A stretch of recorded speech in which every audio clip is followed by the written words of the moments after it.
2024 বছরের শেষ দিনটা যে এত সুন্দরভাবে কাটাতে পারবো, এত ভালো যাবে ভাবতেই পারিনি। তো সকাল সকাল ঘুম থেকে উঠে রেডি হয়ে বেরিয়ে পড়েছিলাম জয়নগরের উদ্দেশ্যে। জয়নগরে একটা পাঁচুগোপালের মন্দির আছে, তো সেই মন্দির মানসিক করা ছিল, তো সেই উদ্দেশ্যেই আমরা ওই দিনটায় পুজো দিতে গেছিলাম।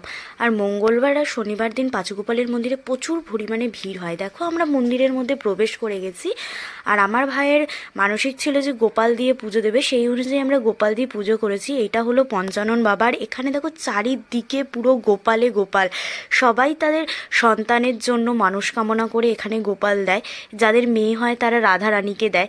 তো এই মন্দিরটা একটা অন্য রকম, অন্য সুন্দর। এখানে এলে তোমার অন্য রকমের লাগবে। পুজো শেষ হওয়ার পর দেখো এখানে আমার বোন হরিল বাতাসার লুট দিচ্ছিল, আর এখানটায় এসে এত ভালো লেগেছে। তোমরা যদি কেউ জয়নগরে আসো, অবশ্যই আমি তোমাদেরকে সাজেস্ট করব এই মন্দিরটা একবার ভিজিট করো, তোমাদের মনটা ভালো হয়ে যাবে। এখানে এত ছোট ছোট বাচ্চা থাকে, প্রত্যেকটা বাচ্চাকে দেখে তোমার মনে একটা আলাদাই ভালো লাগবে। আর আমি জানি না কেন আমার মনে এটা ফিল এলো যে এখানের প্রত্যেকটা বাচ্চাকে যেন এখানকার যে দেবতা পঞ্চানন পঞ্চানন বাবার মতন দেখতে।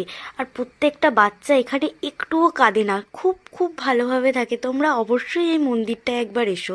আর যারা যারা জয়নগরে থাকো, আমার ভিডিও যদি তোমরা দেখো, অবশ্যই আমাকে কমেন্ট করে জানিও যে এই মন্দিরটা কেন এত জাগ্রত, আর এখানে গেলে কেন বারবার আবার যেতে ইচ্ছা করে।